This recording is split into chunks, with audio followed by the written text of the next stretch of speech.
Hello बच्चों, फिर हम लोग वापस हमारे नए 4 chapter dual nature, atom, nuclear और सेमीकंडक्टर के क्वेश्चंस को डिस्कस करते हैं बच्चों। तो ड्यूअल नेचर में क्या आने वाला है जल्दी बताएं। तो ड्यूअल नेचर की सबसे इंपॉर्टेंट चीज क्या है? Photo electric effect. Photo electric effect बच्चों बिल्कुल याद कर लेना। इसके जो इफेक्ट है, effect of intensity, effect of potential है ना, stopping potential, effect of frequency, इनके ग्राफ आप लोग एक बार बना के जरूर देख ले बच्चों। और उससे भी सबसे ज्यादा इंपॉर्टेंट है इस चैप्टर में तो आइंस्टीन की photo electric effect. Einstein theory of photo electric effect is very very important. Einstein की थ्योरी पढ़ लेना कि किस तरीके से उसने बताया था each electron interact with each photon, कि ईच इलेक्ट्रॉन इंटरेक्ट होता है किसके साथ में बच्चों? ईच फोटोन के साथ में। ठीक है, तो आप लोग आइंस्टीन की थ्योरी बराबर बिल्कुल जितनी एनर्जी आती है, ठीक है, फोटोन की, वो कितने पार्ट में डिवाइड करती है? 2 पार्ट में डिवाइड करती है। एक उसको क्या प्रोवाइड करती है? काइनेटिक एनर्जी, और एक एनर्जी उसको निकालती है। तो निकालने वाले को क्या बोलते हैं?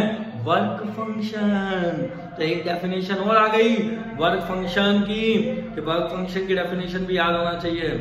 ठीक है, तो जो आप में एनर्जी इंसिडेंट हुई E equal to H nu, it divided into 2 parts.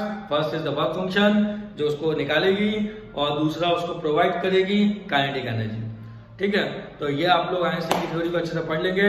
और आइंस्टीन थ्योरी पढ़ने के बाद सबसे इंपॉर्टेंट है dual nature. Dual nature, dual nature, dual nature किसका था? डी ब्रोगली का। तो डी ब्रोगली का ड्यूअल नेचर, ये आप लोग इससे बिल्कुल लैम्डा इक्वल टू h/p देख लेना रिलेशन कैसे निकलती है। ठीक है, तो ये हो गया बच्चों। उसके बाद आपका चैप्टर आता है एटम। एटम चैप्टर में आप लोग जो पढ़ेंगे, इसमें 2 डेरिवेशन रहते हैं, एक radius of hydrogen atom in nth orbit, और दूसरा होता है टोटल एनर्जी ऑफ इलेक्ट्रॉन। तो ये दोनों डेरिवेशन आप लोग देख सकते हैं, या सबसे पहले तो रेडियस ऑफ हाइड्रोजन एटम वाला डेरिवेशन आप करके देख लेना कि किस तरीके से nth ऑर्बिट में जो होती है हाइड्रोजन एटम की रेडियस होती है।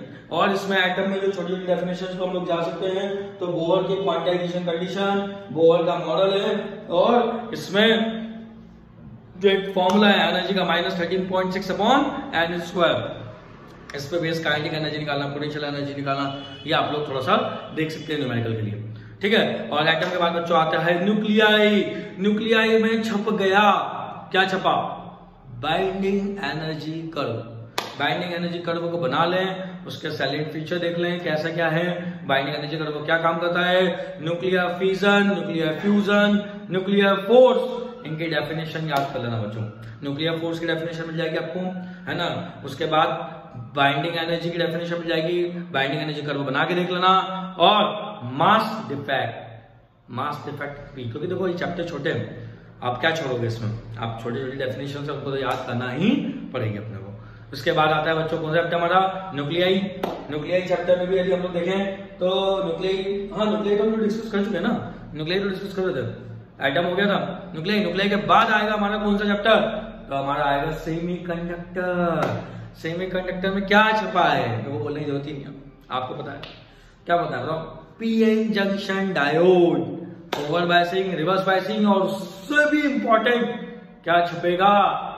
रेक्टिफायर, हाफ वेव रेक्टिफायर और फुल वेव रेक्टिफायर। पढ़ लेना बच्चों, half wave rectifier, full wave rectifier. और उसके बाद ये जो मैंने बताया था इसके पहले आपको वीआई कैरेक्टरिस्टिक, फॉरवर्ड बायसिंग और रिवर्स बायसिंग में किसकी?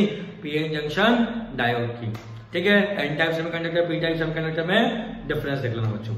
ठीक है, तो ये आप लोग इतना करेंगे बच्चों, तो मेरे हिसाब से कल आपका पेपर बहुत अच्छा जाने वाला है, और बहुत अच्छा जाएगा।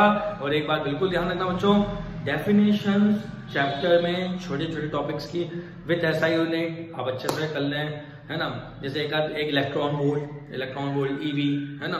तो ये जो डेफिनेशंस है ये आप लोग पढ़ेंगे तो आसानी से आप अच्छे से अटेम्प्ट करके आएंगे बच्चों। ऑल द बेस्ट बच्चों कल के पेपर के लिए।